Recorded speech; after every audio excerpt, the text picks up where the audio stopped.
दूसरी जानिब देखा जा सकता है बोल न्यूज़ की स्क्रीन पर सलमान अकरम राजा इस वक्त गुफ्तगू कर रहे हैं, जिनकी वजह से लोगों को ये लगा कि शायद पीटीआई एक जमात ही नहीं है जो इलेक्शन में हिस्सा ले रही है। इस हवाले से ये तमाम कन्फ्यूजन पैदा हुई।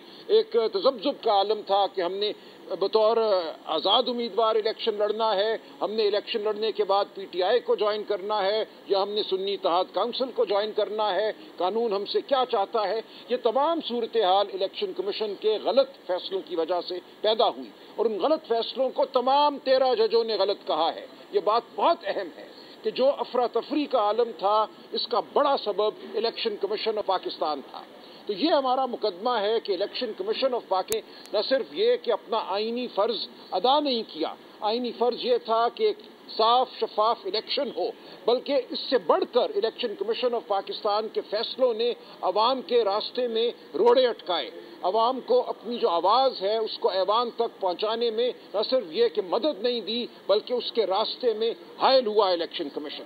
ये है 8 जज साहिबान का फैसला, और 8 जज साहिबान ने ये कहा है कि जो गलतियां इलेक्शन कमीशन ऑफ पाकिस्तान ने की, उनका खुमियाजा पाकिस्तान के अवाम को हम नहीं भुगतने देंगे। पाकिस्तान के अवाम का ये हक है कि जमहूरी तरीके से उनके जो नुमाइंदे हैं वो ऐवान में आएँ। इन नुमाइंदों में वो शामिल हैं जो बराह रास्त इलेक्शन लड़ के आते हैं, और वो ख़वातीन और वो गैर मुस्लिम जिनको मखसूस नशस्तें दी जाती हैं मुतनासिब नुमाइंदगी की बुनियाद पर। दोनों का उतना ही हक है कि वो पार्लिमान में हों।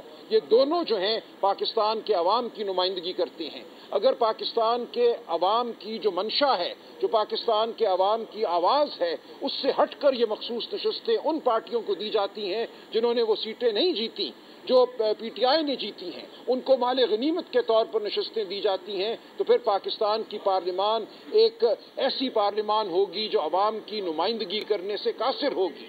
अगर पार्लिमान ने रिप्रेजेंटेटिव होना है, अवाम का नुमाइंदा ऐवान होना है, तो ज़रूरी है कि मखसूस नशस्तें उनको दी जाएं जिनके लिए अवाम ने दर हकीकत वोट डाला।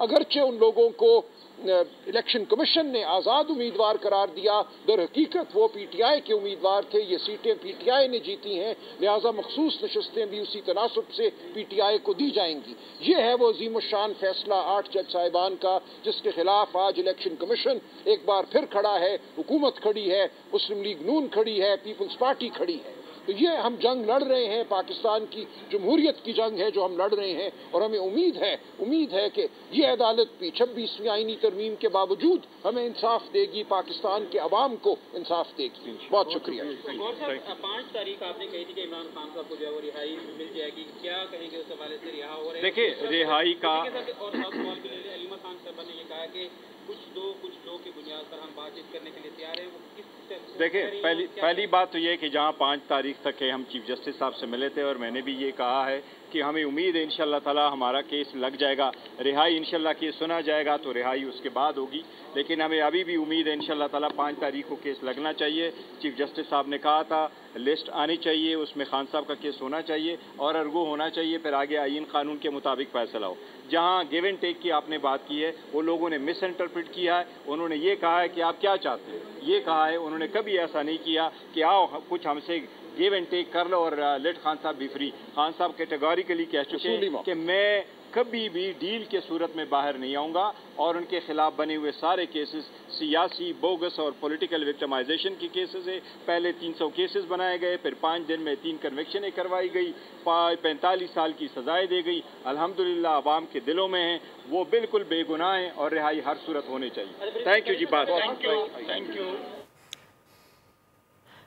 अक्सरियती जजेस ने अजीम शान फैसला दिया है। मखसूस नशस्तों के हवाले से गुफ्तगू कर रहे थे सलमान अकरम राजा। उन्होंने कहा कि हमें उम्मीद है कि ये जो तमाम सीटें हैं वो पीटीआई को ही मिलेंगी। सब्सक्राइब करें और बेल दबाएं ताकि कोई खबर रह न जाए।